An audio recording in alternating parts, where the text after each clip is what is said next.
Item 10C has been pulled. Item 10D is adopt a resolution adopting the 2014 Storm Drain Master Plan.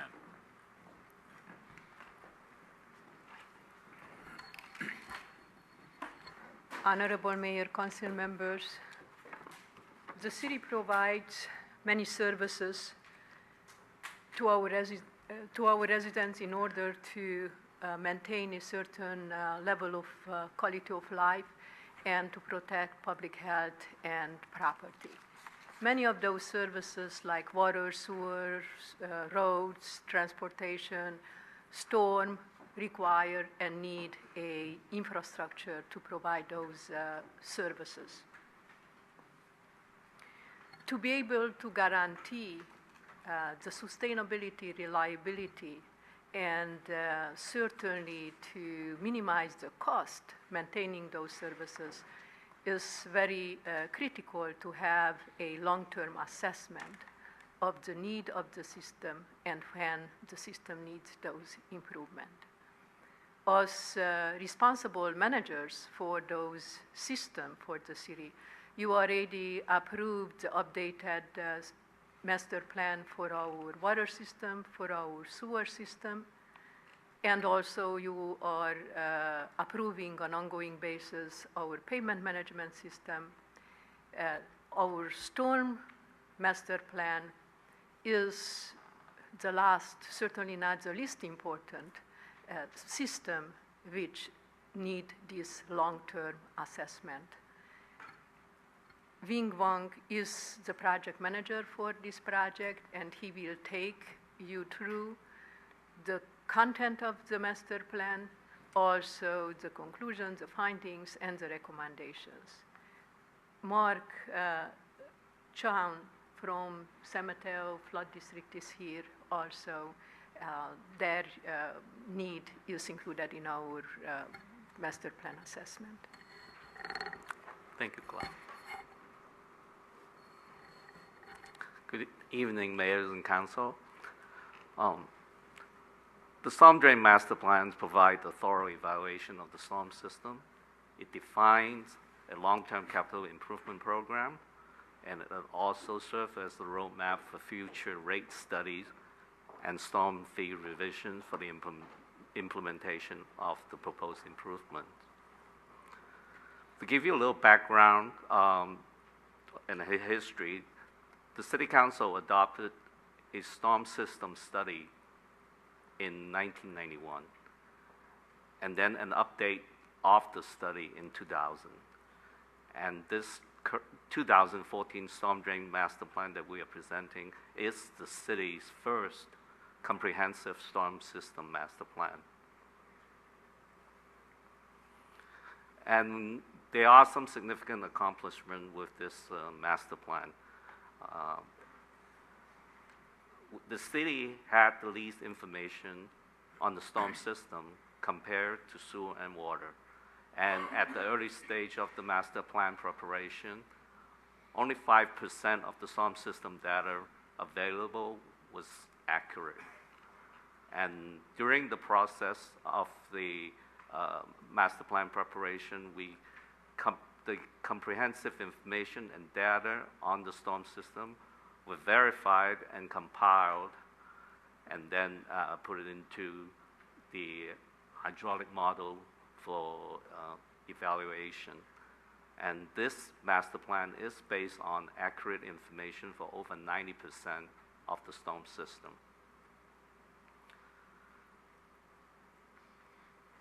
This map here shows basically the San Bruno storm drain system. There are 6 watersheds, and they're labeled A, B, C, D, E, and F. And in general, the storm water runs from the west to the east. The major branches of the sewer system, they were constructed in the early 1900s. And at the Bel Air culvert here, that's the backbone of the storm system. And The collection system consists of inlets, V-ditches, pipes, culverts, earth channels, concrete channels.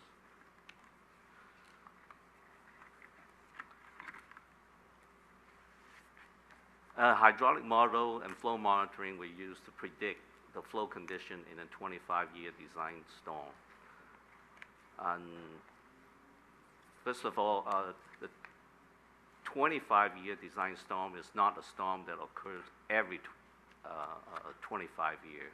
It's the intensity of a storm that occurs on an average of every 25 years based on historical rain data. So why did we pick the 25-year design storm? It's all a matter based on the risk versus cost. If we were to select a 5-year storm, yes, the improvement would be fairly inexpensive. However, any storm that was about that in the 10-year, 25-year, there would be a lot of flooding. But if we were to select like a 100-year storm, maybe even go up to 150-year storm, it would be very expensive. It would probably end up being rebuilding half the city storm system, and that becomes unrealistic. And so at the early stage of the preparation, the 25-year storm was selected.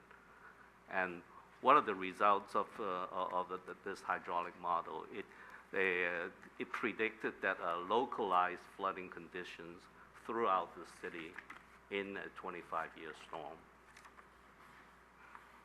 And this next few slides were prepared in response to requests from the Utilities Subcommittee. And what are the problem areas? And again, the problem areas defined as area that will likely flood in the 25-year intensity storm. So this is watershed A, and you can see the circled areas are the problem areas. So you got some along El Camino, and then there are some moving towards Huntington in this group of area here. This slide shows the problem areas in watershed B and C. So there is areas near the downtown area on Mastic, and also on the Genevan area, and in watershed B, it's near the City Park and also Cupid Road area. And then in watersheds E and F, you can see along San Bruno Avenue and also on 7th Avenue near Angus. And two approaches were used to determine the necessary capital improvements. The first one was the pipe option, which totals $26 million, and then the detention option was $20 million. So basically, the pipe option, the approach is to use design a system that anything that goes into any stormwater that goes into the system will be able to be conveyed and go into the channel. Whereas the detention option is the ones that allow for some room in the system to hold on to the rainwater a longer period of time so that it doesn't overflow. And the main difference between the pipe option and the detention option is that there's a major pipe improvement project in watershed A between Interstate I-280 and El Camino Real, whereas in the detention option, we are proposing a detention basin at the Crestmore Canyon. And based on feasibility and cost, the master plan recommends the detention option, the one for the $20 million. And that's the location of the Crestmore Canyon detention basin. And what are the recommended improvement? There are 5 priority projects, the priority 1 projects.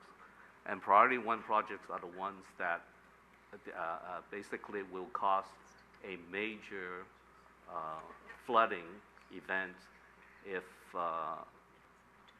that would cause the major flooding event. And so the 5 priority 1 projects consist of the Crestmore Canyon Detention Basin and 4 other pipeline improvement projects for a total of $12 million. There's also $1 million for municipal regional permit compliance and for the long-term trash control operation and maintenance. In addition, there's 7 priority 2 projects for $7 million for a total of the $20 million. The master plan also identified 2 county flood control projects, and then they are the rehabilitation of the Thai Gate and also the Walnut and the Angus pump station. And this slide shows the location of the Thai Gate and also the Walnut pump station, Angus pump station. And come to funding, the city has stormwater fund to track proceeds of drainage parcel fee, and it currently collects about $500,000 to $600,000 a year and supports the operation and maintenance work for the storm system. There are about $1 million in reserve. The city will need to revise the storm fee structure in order to fund any of the proposed capital improvement project. And staff is proposed to return to the City Council within 2 years with funding alternatives prior to the implementation of any storm fee revision or the approval of any improvement project. So in conclusion, it's been a long time coming, and we finally have a comprehensive storm system master plan in place. It provides a definitive capital improvement program. It also identified funding issues or the lack of funding issues. And as the first step towards the improvements for the storm system and the level of services, staff is recommending the adoption of this 2014 Storm Drain Master Plan by the City Council. And that concludes my presentation, and I'm here to answer questions. I am sorry, I did fail to mention that Ted Chapman, who is our service manager for the storm system, is here also. Any questions of staff? Mr. Rico, you had a question? Robert Rico, 7th Avenue down, excuse me, very near Angus, where you said there are concerns and the pipe that is kind of gets the brunt of the water. You talk about in your proposal that a 25-year storm back in 2000, 2003, the 2 or 3 big storms that came through, people had said that possibly they were upwards of rated at a 100-year storm. What consideration does your proposed plan give to be able to do some kind of support for a storm in excess of a 25-year storm? And if it doesn't, should there be some consideration, should there be some preliminary concerns to tackle something more than a 25-year storm? Thank you.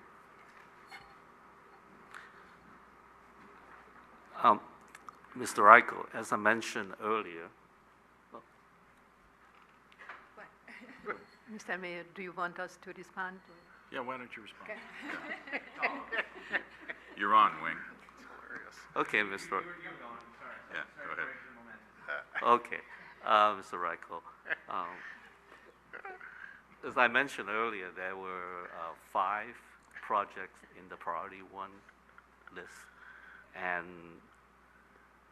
being one of them is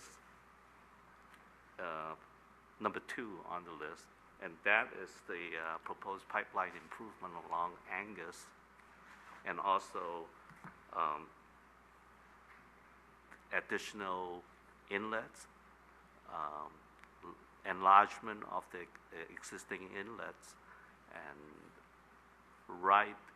and additional piping for the inlets right at the intersection. In fact, it's at the northeast corner of Angus and 7th. So that's one of the Priority 1 projects.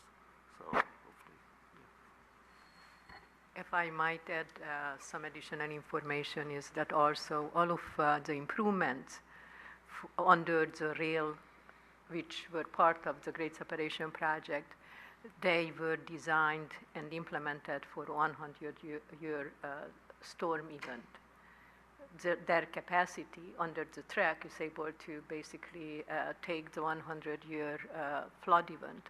Also, in case if the main culvert will be designed that will be contemplated during the design, what will be the appropriate level of design in more detail specifically for that pipe, what would be the cost differential and what would be the best solution at that time, how to design that culvert to what size.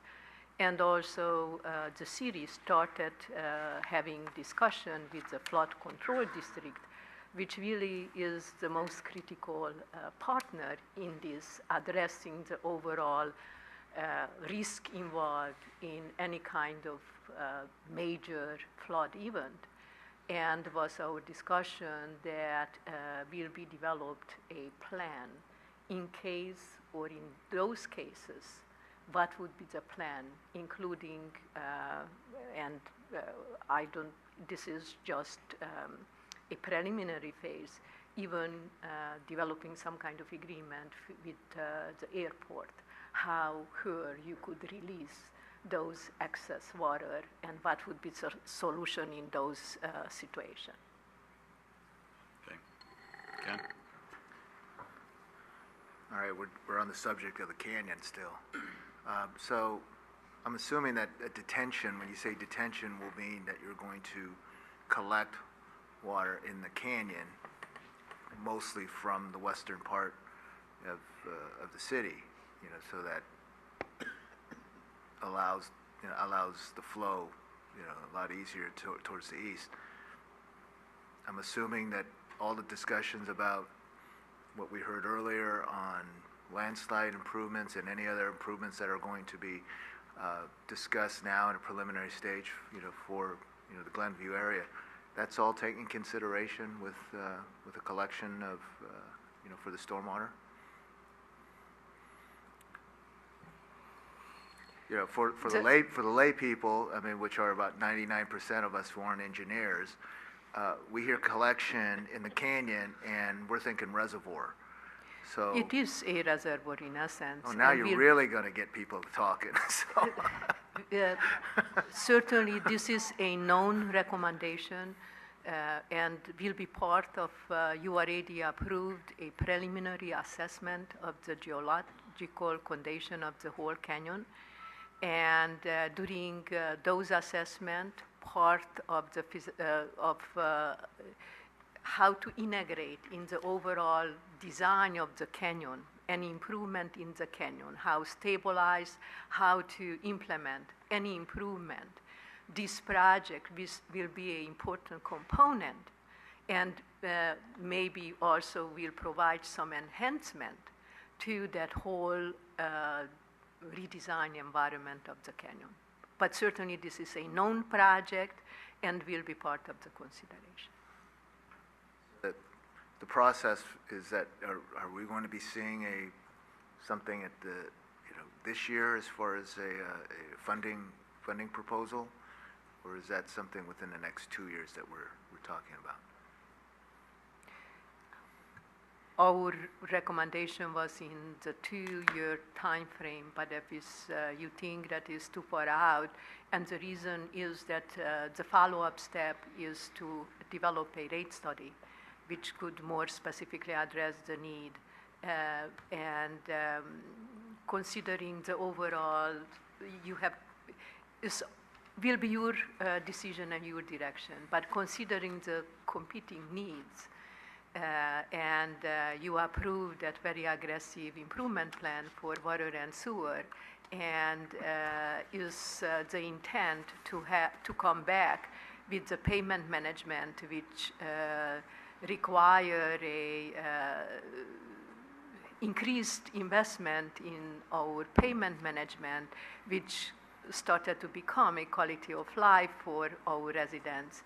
And also the issue of the ROs, that, as you recall, a certain portion of our streetlight system cannot be replaced, the heads, to LED until 30% of our system is not improved, which we'll still need to identify funding sources.